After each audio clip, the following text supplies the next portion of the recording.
On va se pencher sur le sort du Yémen, où un attentat sanglant vendredi a donc fait plus de 140 victimes dans une mosquée de la capitale Sanaa.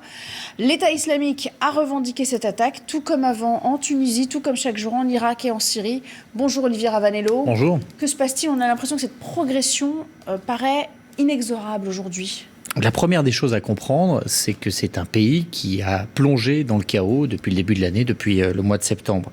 On va comprendre tout d'abord quelles sont les forces en présence. La première des forces en présence, ce sont les Houthis, cette milice chiite qui a entrepris progressivement de descendre du nord, qui est sa région d'implantation, pour aller jusque vers la capitale, Sanaa. Ils sont rentrés dans les faubourgs de Sanaa en septembre, et puis ils ont pris progressivement les bâtiments publics après de longues batailles, et c'est aujourd'hui eux qui contrôlent la capitale du pays. Ils continuent leur progression aujourd'hui vers Taïz. Ils sont soutenus, vous l'avez vu, par l'ancien président du Yémen, le président Saleh, président déchu, qui est parti en exil et qui essaye de revenir au pouvoir dans leur sillage, et puis surtout par l'Iran chiite, qui soutient cette milice. Pourquoi l'Iran s'en mêle aujourd'hui? Parce qu'ils sont chiites et que les houtistes comme chiites, qui sont plutôt minoritaires dans la région, sont soutenus par l'Iran, mais surtout parce que l'Iran en ce moment est en train de mener une politique expansionniste, que partout où elle peut étendre son influence, elle le fait. On le voit en Irak, on le voit en Syrie, on le voit au Liban. Et puis, vous êtes à cette région du monde, dans un pays qui est surtout accolé par le Sud à la grande puissance sunnite, l'autre famille de la religion musulmane, l'autre famille de l'islam, c'est-à-dire l'Arabie saoudite. Et l'Arabie saoudite est aujourd'hui le grand ennemi de l'Iran. C'est un petit peu une sorte de guerre froide que se livrent l'Iran et l'Arabie saoudite entre sunnites et chiites, et une guerre froide qui se mène sur tous les terrains possibles, donc partout où ils peuvent s'affronter indirectement, ils le font, et en ce moment, c'est ce qui se passe au Yémen.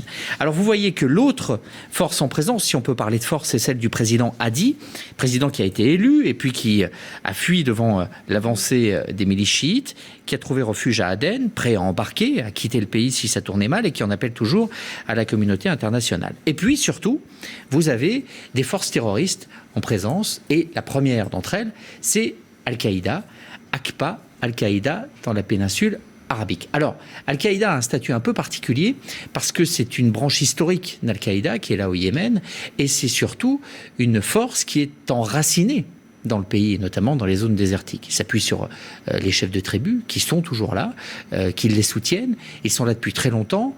Ben Laden, le Saoudien, a pendant longtemps trouvé des appuis du côté d'AQPA. AQPA, au passage, qui est aussi l'organisation qui a enlevé l'une de nos ressortissantes, dont on est toujours sans nouvelles, du moins officiellement. Donc si vous revoyez cette carte, eh bien, vous avez donc AQPA qui est très présent, et puis l'État islamique. Pourquoi l'État islamique?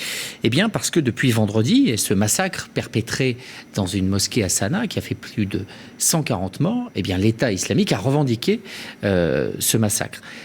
Il a été mené dans une mosquée où étaient la plupart des fidèles chiites, houtistes, qui ont donc été massacrés. Il y a une forme de logique à voir l'État islamique sunnite attaquer les houtistes. Le problème, c'est que cette revendication, les États-Unis, qui connaissent très bien la région et qui sont en guerre contre AQPA, ne sont pas convaincus que ce soit bien l'État islamique. On est à un moment donné où l'État islamique a deux caractéristiques. Un, c'est une sorte d'étiquette à la mode dont il faut se revendiquer, et c'est un petit peu ce qu'on a vu en Tunisie. Et puis, de l'autre côté, c'est aussi l'épouvantail que l'on peut mettre en avant pour mener d'autres opérations de déstabilisation. C'est un scénario qu'il ne faut pas écarter en ce qui concerne le Yémen.